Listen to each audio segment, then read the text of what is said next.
Hi everyone, it's Margaret here with 60andMe. Now, there are some words that are very associated with stereotypes around aging. And we've discussed that a lot on our channel, and it's something I believe very passionately in, that we can change the narrative.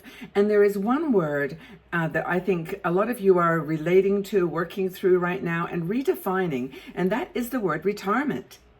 Now, I was really surprised when about 3 or 4 months ago, we did our annual 60andMe community survey. And we asked people, how many of you are retired? And, remember, keeping in mind that a lot of women have joined 60andMe 10 years ago when we started, and they were in their 60s then, a lot of them are now retired. In fact, over 60% say that they are retired. And several other percentages were planning, looking at it, considering. So I think 70% or so are in the retirement mindset.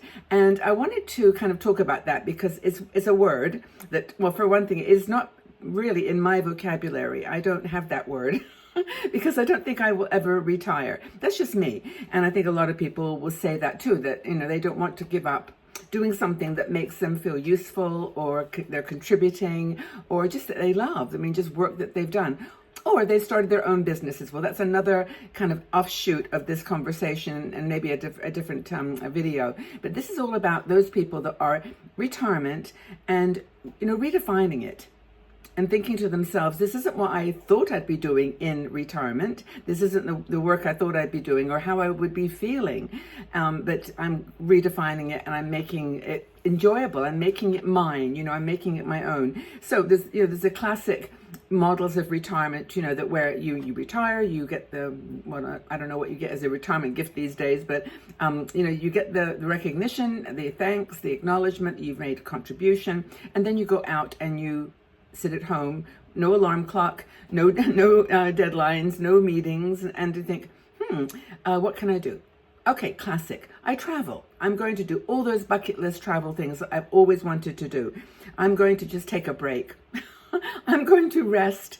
I'm going to just enjoy my family, my grandkids, my life, my world that I've created, my house that I've maybe made special for me, and I'm going to rest and relax. Travel, relaxation. Some people say, well, I'm going to start a new business. I've always wanted to have a bakery or a sewing business, or I've always wanted to become a consultant rather than a full-time employee for a corporation. But I still love technology, so I want to work in technology. Sometimes it's very specific and very focused, the kinds of things that you will do, when you retire. And the truth is that may not always align completely with today's reality. And when you get to live those ideas, you find that you're either feeling lonely, you're feeling alone, maybe a little bit scared. And of course, nature is wonderful. The aging body always tends to bring things into focus, or so often brings things into focus that, make you think, oh, wow, this retirement thing is not going to be as good as I thought. And you feel lonely and you feel left out. And even though you keep going on about, I'm not invisible, I am empowered, I am, living my life, on my terms, you still go home at night perhaps and think, this is not really it. I really miss the round the table conversations. I remember actually when I worked at Siemens for 2 years, we were launching a building. This is after I left Microsoft, and I was there for 2 years, and it was in London. And this building was amazing. It was called the Crystal, and I was in the marketing group. I had communications, website, social media, product or building launch, the whole thing. And we used to have this big old table. Like there were about 10 of us, because the whole building was being constructed around us. And so we had this table that everybody sat at. There were maybe 10 people. And it was so fun because we'd be calling down the table, hey guys, I got a question, idea. And people would talk and share. And I really miss that. I like the social engagement. I like the conversation. And I don't have that now. So I have you. I have all of you out there, and you're doing this for me. You're doing it in my for my need to get feedback. And I often do that. I often go out on our channels and say, hey, I'm doing this article. What's your feedback on that? In fact, I did one on retirement, and I said, are you finding it a question. I said, are you finding it, you kind of a loss of identity, like you're just losing yourself in this retirement thing, or are you actually enjoying and thriving? And it was very, very interesting. I thought it would be more down the middle, but most people said they loved it, because I think we're figuring it out. That the identity that we might have lost, as we leave the workplace and go into retirement, is not. We knew all along it wasn't really us. We knew all along that there were, things that were missing and that we weren't enjoying. And, I appreciate your voices, because it's how I learn. And the answers were very, very intensely personal. A lot of people said they wanted to travel. There were actually many conversations about money, though, and that's honestly, I think, for everybody, for all of us. And a lot of people felt that they had to work or keep going for that financial empowerment that they got. So in a way, I think that's a common thread. And unless you've been very religious about saving and getting your retirement funds in place, your stocks, so if you have any of that, you feel that pain. So there was a lot of that, but most people said, I love getting up in the morning and just doing my thing. I don't know how I fit everything else into the day now, I'm so busy. Many people said it's given them an opportunity to make new friends, new connections. A lot were volunteering. That was an interesting comment. And people just were generally getting into it. They were loving their retirement. And so I wonder if that's true of you. And I think that retirement for women particularly is a little different than for men, and I'm not going to go into that because I absolutely don't understand men at all. I never have, never will, and I don't know why they do what they do. But for us, I think it's even when we feel those things in retirement, we're resilient. We know how to get around it and how to how to thrive. And so it is a kind of a double-edged sword. It's like the freedom to do all this stuff.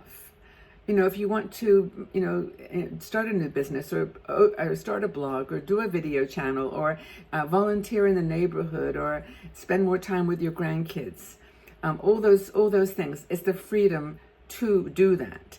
And it's also the freedom from, it's the freedom from getting up in the morning at 7 or 6 or whatever you had to do, and get the driving and the working and the stress, the people, the people that you maybe didn't find your perfect match in the workplace. There's all those things. So it's freedom from all of that, and it's freedom to do all the other many beautiful things. But it's also this loss of money, this loss of security, this loss of a rhythm. When you're working and you're going to 5 days a week, you're getting the Fridays afternoon lunches or whatever, little parties, you're going to this on Saturday, you're doing that. You have a rhythm that's very comfortable. It's very, very soothing and very calming.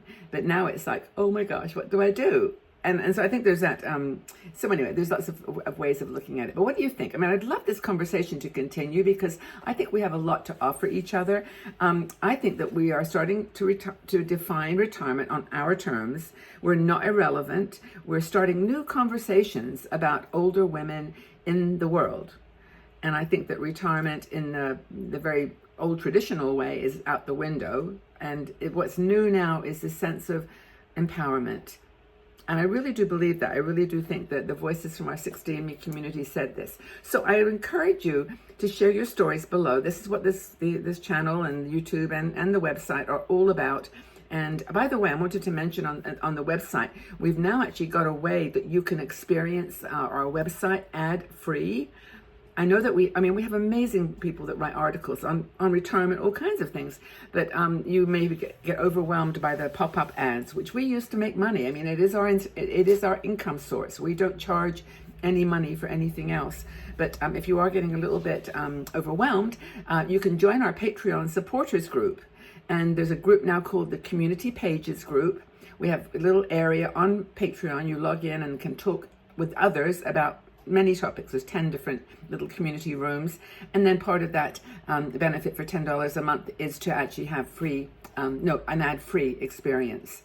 So I think this all is going in my mind from a business perspective, taking 60andMe towards where people want to go. They want connections with people. They want to talk about things that are interesting to them as they've moved on from a career and retired.